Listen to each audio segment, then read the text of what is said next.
साध संगत जी, प्रेम से कहना धन निरंकार जी।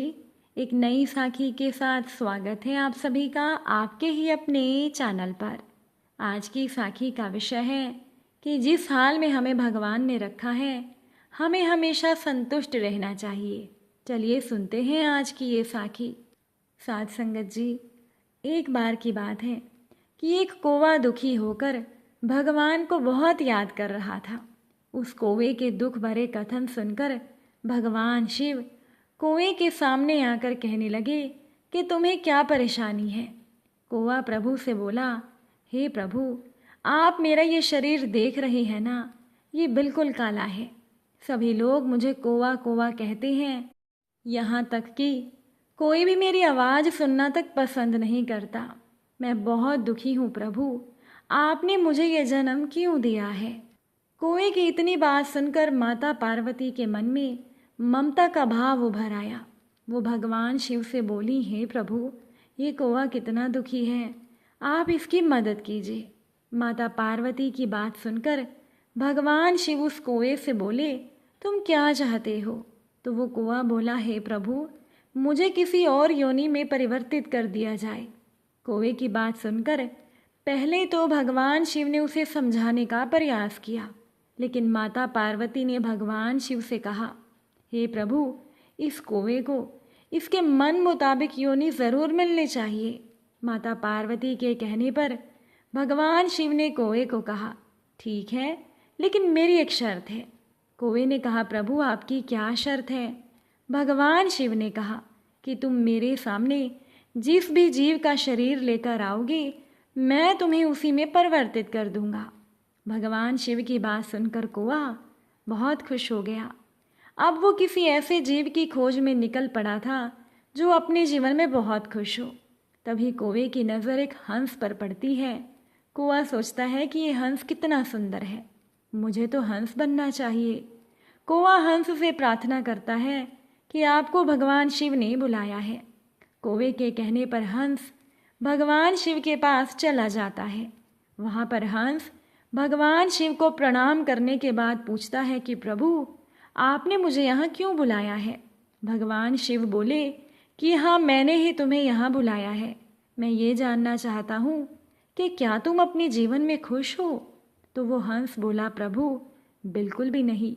मेरा ये शरीर देखिए कितना कोमल है, लेकिन मुझे जिंदा रहने के लिए मोती अर्थात पत्थरों को खाना पड़ता है। मैं पत्थरों को खाकर ही जीवित हूँ। हे प्रभु, आप तो समझ ही सकते हो कि मैं ऐसे जीवन के साथ खुश कैसे रह सकता हूँ। हंस भगवान शिव से बोला, प्रभु, आपने मेरे साथ ऐसा अन्याय क्यों किया। हंस की बात सुनकर भगवान शिव बोले कि ये कौवा तो समझ रहा था तुम सबसे सुंदर हो और अपने जीवन में तुम बहुत खुश भी हो। हंस बोला, नहीं प्रभु, मैं तो अपने जीवन से बिल्कुल भी खुश नहीं हूँ। भगवान शिव ने हंस को पूछा कि तुम्हें कौन सा शरीर पसंद है। भगवान शिव के पूछने पर हंस बोला, मुझे तो तोते का शरीर बहुत अच्छा लगता है। तोता जब चाहे और जहाँ चाहे वहाँ घूमता है, उसका रंग भी कितना सुंदर है। वो फल मेवा मिष्ठान आदि चीज़ें खाता है और तोता कितना खुश रहता होगा। मुझे तो तोते का जीवन बहुत पसंद है। हंस की बात सुनकर कौवा भी सोचने लगा कि तोता अपने जीवन में ज़्यादा खुश है, हंस तो वैसे ही दुखी है। अब भगवान शिव हंस और कौवे दोनों से बोले, तुम दोनों जाओ और तुम दोनों तोते को लेकर आओ। दोनों तोते की खोज में निकल पड़ते हैं और जल्दी ही एक तोते को लेकर भगवान शिव के सामने आ जाते हैं। अब भगवान शिव ने तोते से पूछा, क्या तुम अपने जीवन में खुश हो। तोता भगवान शिव से बोला, नहीं प्रभु, बिल्कुल भी नहीं। मुझे तो हमेशा कैद होने का खतरा बना रहता है। मैं तो कभी भी चैन से नहीं बैठ पाता हूँ, क्योंकि हर समय मुझे ये डर रहता है कि न जाने कब कोई मुझे पकड़कर पिंजरे में बंद कर दे। अब तोते की ये बात सुनकर हंस और कौवा भी सोचने लगते हैं कि ये तोता बिल्कुल सही कह रहा है। इसकी तो सुंदरता ही इसके लिए मुसीबत बनी हुई है। भगवान शिव ने तोते से पूछा कि अब तुम ये बताओ, तुम्हें कौन से शरीर में ज़्यादा प्रसन्नता लगती है। तोता बोला, हे प्रभु, मुझे तो मोर ज़्यादा प्रसन्न दिखाई देता है, क्योंकि मोर सुंदर तो है ही, साथ ही उसे किसी प्रकार की कैद का खतरा भी नहीं है। वो अपनी इच्छा के अनुसार जहाँ चाहे वहाँ घूमता है और प्रसन्नता के साथ नाचता भी है। अब भगवान शिव उन तीनों से बोले, अब तुम सब जाओ और किसी मोर को मेरे सामने लेकर आओ। वो तीनों भगवान शिव की बात सुनकर मोर की खोज में निकल पड़ते हैं और जल्दी ही उन्हें एक मोर मिल भी जाता है। वो तीनों मोर को लेकर भगवान शिव के सामने उपस्थित हो जाते हैं। भगवान शिव ने मोर से पूछा कि तुम अपने जीवन में कितने खुश हो। मोर बोला, प्रभु मैं तो अपने जीवन में बिल्कुल भी खुश नहीं हूँ। भगवान शिव ने मोर को पूछा, ऐसा क्यों है? तो मोर बोला, प्रभु अब मोर के शरीर में होने की वजह से मुझे सर्वाधिक कीड़े मकोड़ों और सर्प आदि को खाना पड़ता है। मेरे सुंदर पंखों की वजह से लोग मेरी हत्या कर देते हैं, इसीलिए मुझे तो हर समय अपनी मौत का डर लगा रहता है। अब मोर की ये बात सुनकर कौवा, हंस और तोता तीनों सोच में पड़ गए।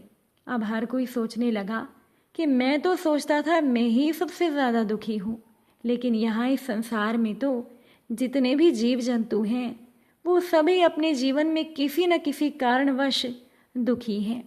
ये सोचकर वो चारों भगवान शिव से माफ़ी मांगने लगते हैं और भगवान से कहते हैं, हे प्रभु आप हमें जो समझाने की कोशिश कर रहे थे, अब वो बात हम अच्छे से समझ गए हैं। अब हमें ये पता लग चुका है कि संसार में प्रत्येक जीव का दुख उसकी सोच पर निर्भर करता है। हे प्रभु आपने जिसको जो कुछ भी दिया है वो उसकी आवश्यकता के अनुसार ही दिया है, लेकिन हम जीव इस बात को समझ ही नहीं पाते और अपनी तुलना दूसरों से करके हम दुखी होते हैं। इतना कहकर वो चारों भगवान से आज्ञा लेकर वहाँ से चले गए। साथ संगत जी, इस साखी का सार कितना सुंदर है।